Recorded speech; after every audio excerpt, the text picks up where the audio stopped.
Professor Paul Ludwig Trost, the pioneer of the new German architecture, died 10 years ago.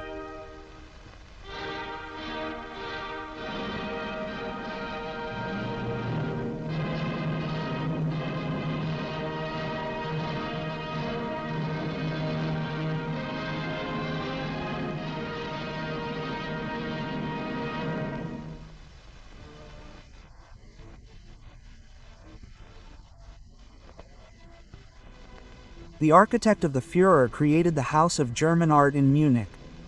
The rebirth of German architecture began with this building. With the design of the Royal Square in Munich, the creator of the new German architectural style achieved a convincing architectural representation of the power of the new Reich.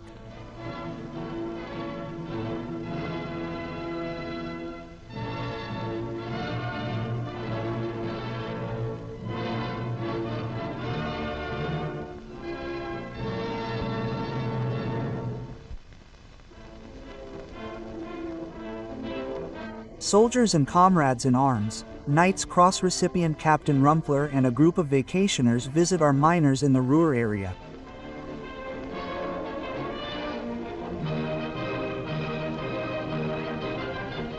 They sail in together.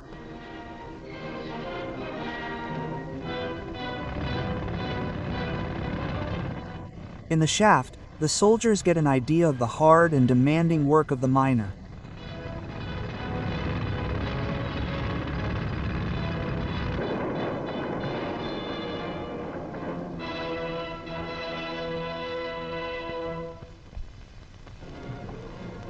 During the war, German merchant shipping achieves great feats under the most difficult conditions. These seamen play a major role in the transport of war-critical goods, in which the seamen often have to risk their lives. Loading and unloading is quickly arranged in the ports.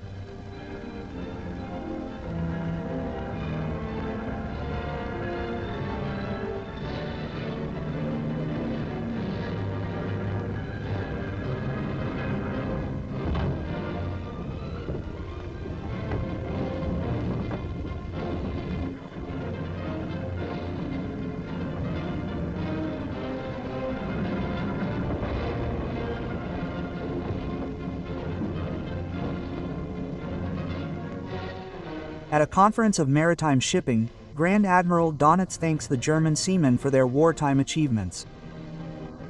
The Grand Admiral speaks about the comradely bond between the Navy and merchant shipping.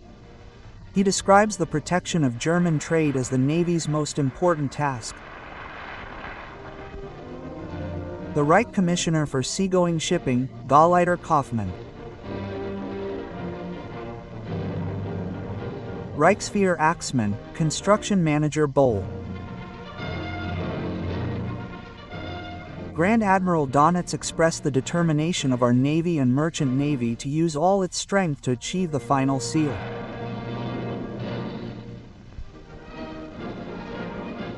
Young Dutchmen move into the quarters of the NSK squadron of the Wehrmacht commander in the Netherlands.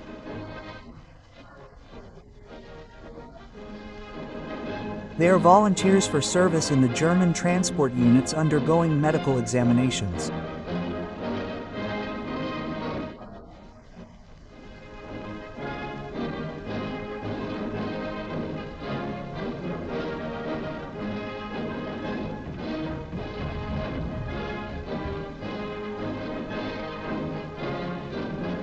On the march to the train station,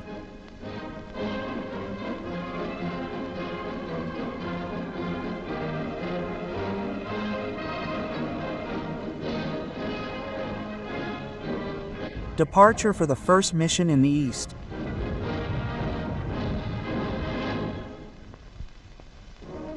General Feldmarschall Rommel was holding a situation briefing in the West.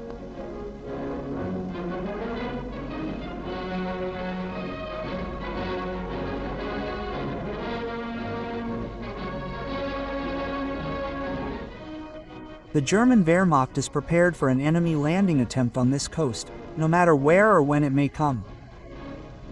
General Feldmarschall Rommel inspects one base after the other.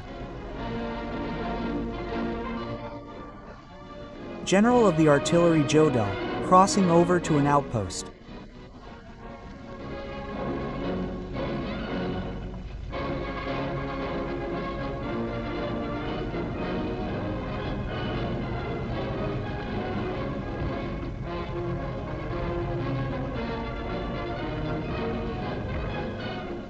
Arrival at an airbase.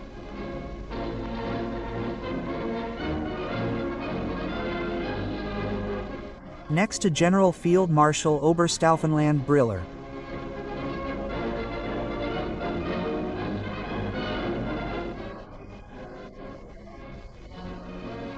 The men of the Peak Assault Squadron have lined up with a tank unit.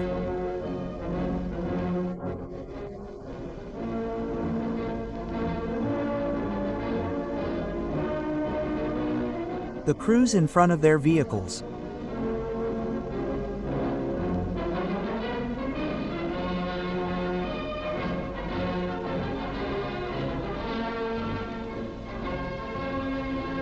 A shot from the field kitchen.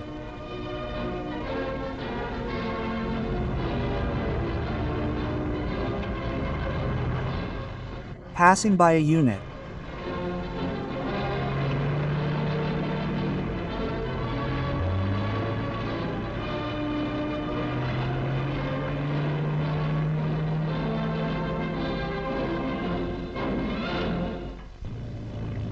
Back from the night hunt. Knight's Cross recipient Oberleutnant Koster landed early in the morning. The successful night fighter reports the results of the mission with his men.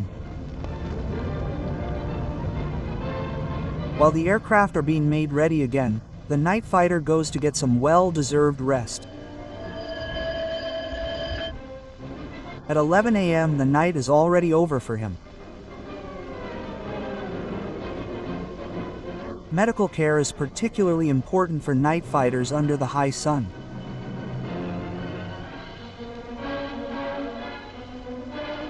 Relax body.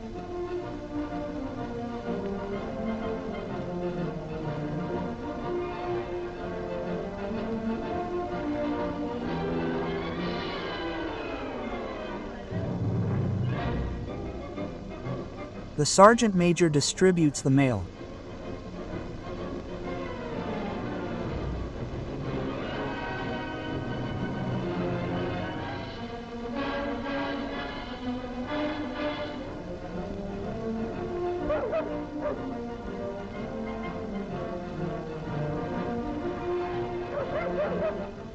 After a walk with the squadron dog, the lunch tastes all the better. A game of billiards.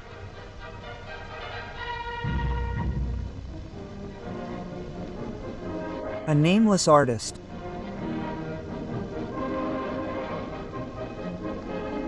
In the early afternoon, duty begins again. Tactical instruction.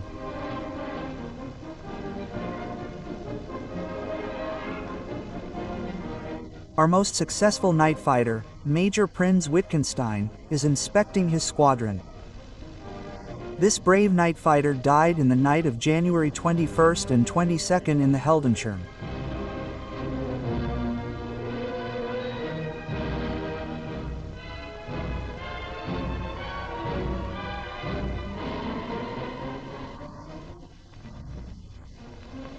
At first light, the weather briefing begins.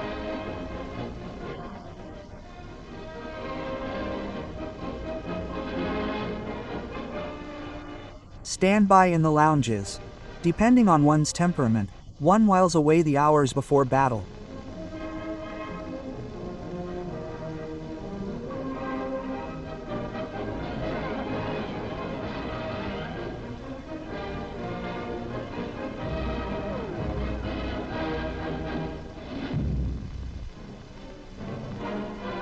The enemy is approaching.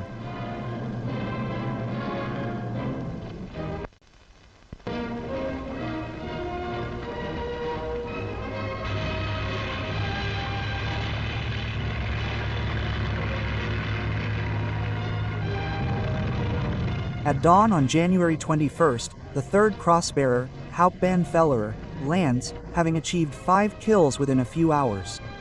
In 2 January nights alone, our night fighters destroyed more than 99 terror bombers, sometimes in the most unfavorable weather conditions. That's what a cigar tastes like. A hot thing, such a microphone.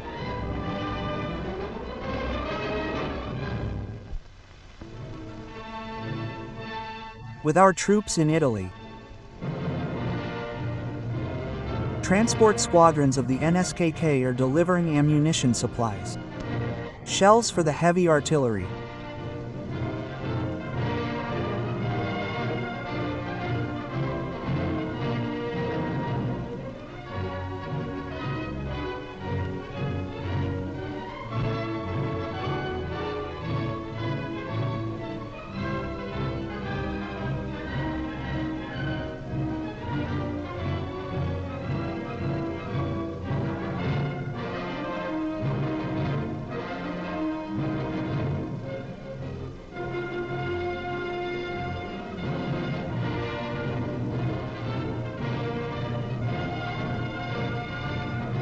Reinforcement of the defensive systems.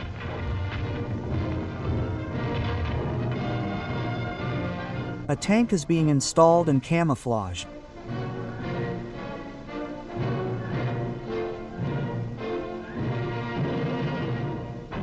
Contrails in the sky. Enemy fighter bomb.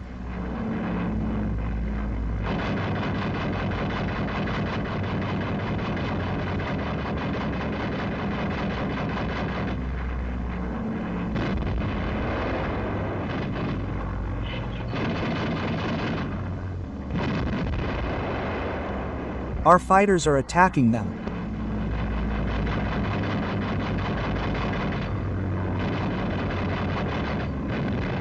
The enemy is now trying to get rid of its bombs as quickly as possible.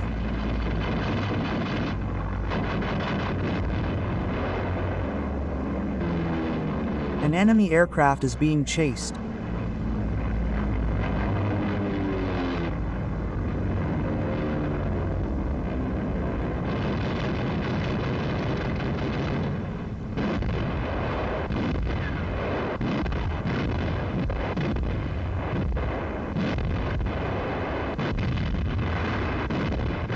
In the background, the bombs are hitting.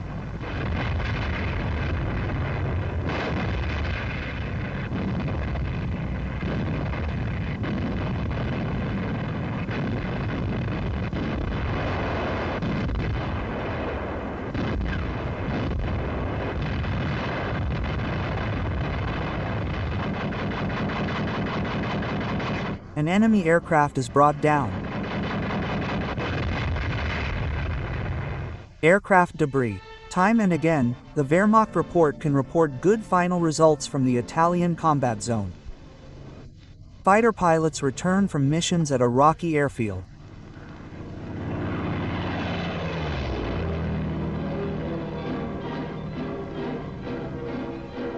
Here they are again. The flight suit has been swapped for the ski suit. For a few hours of relaxation, it's off to the mountains.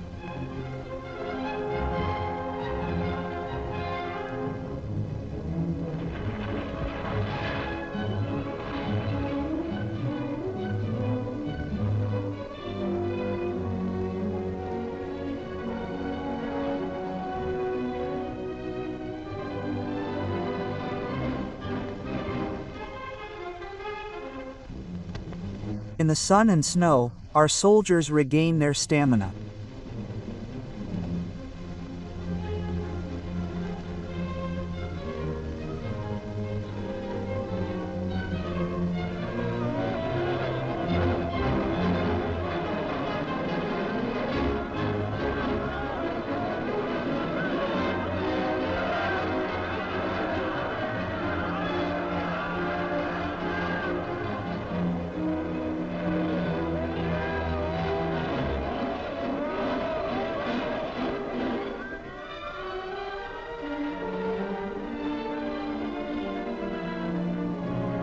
Oh, up in the Abruzzen.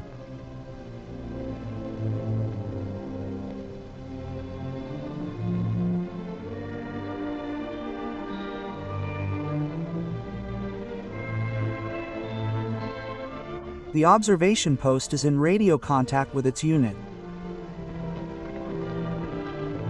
Mules bring up provisions.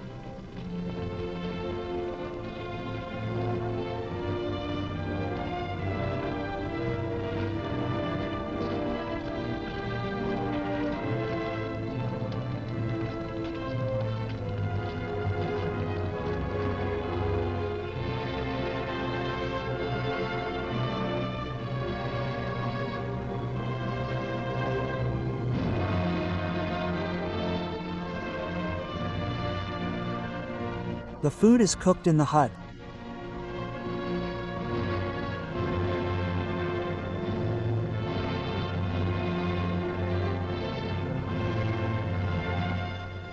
Food carriers bring it to the highest positions. Snowstorm continues in the warm south.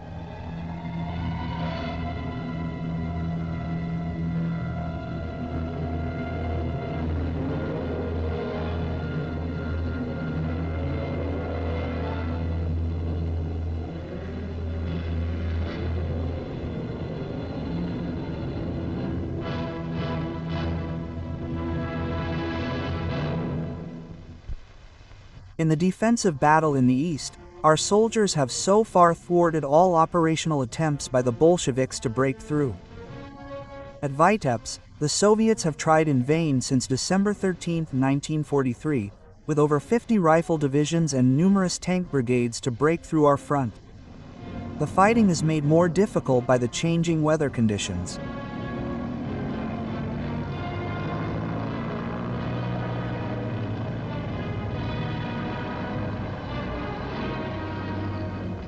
The supplies have to get through, and they are getting through.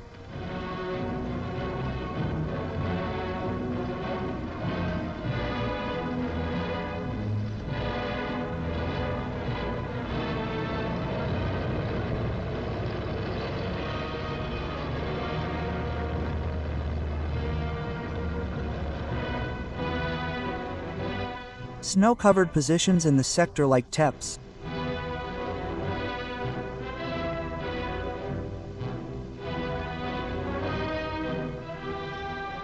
The Grenadier are moving in with shovels and clearing their snow-ravaged trenches.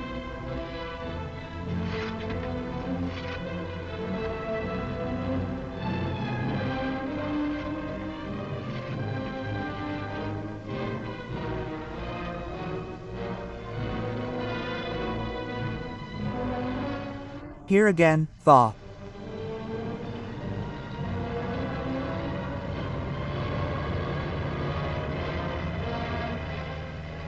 Prisoners from the defensive battle of Vitebsk.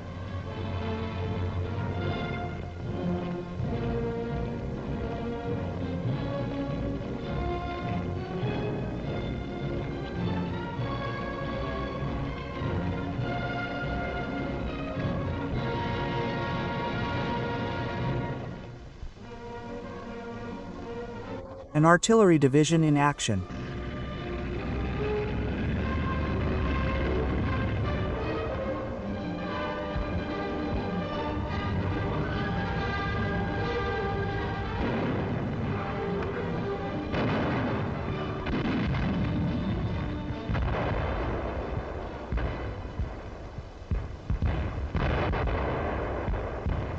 Heavy assault guns smash a Soviet attack.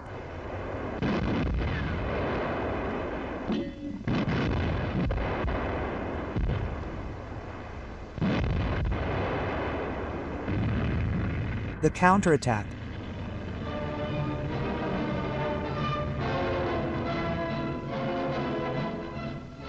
From December 13th to January 18th, the Bolsheviks suffered over 40,000 dead in the Vitebsk area. Their number of wounded is many times higher. More than 1,200 tanks and 349 guns were destroyed or captured.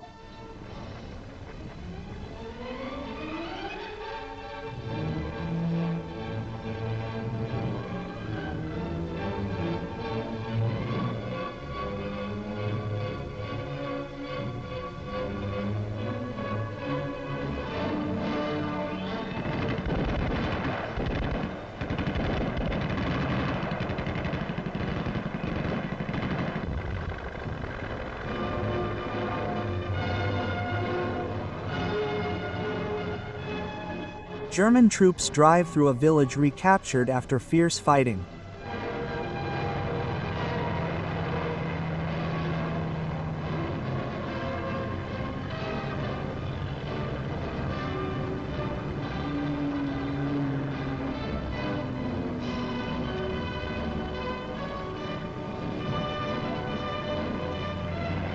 Tanks with mounted launchers. More and more, they are leaving their mark on the battle with their destructive fire. Yeah,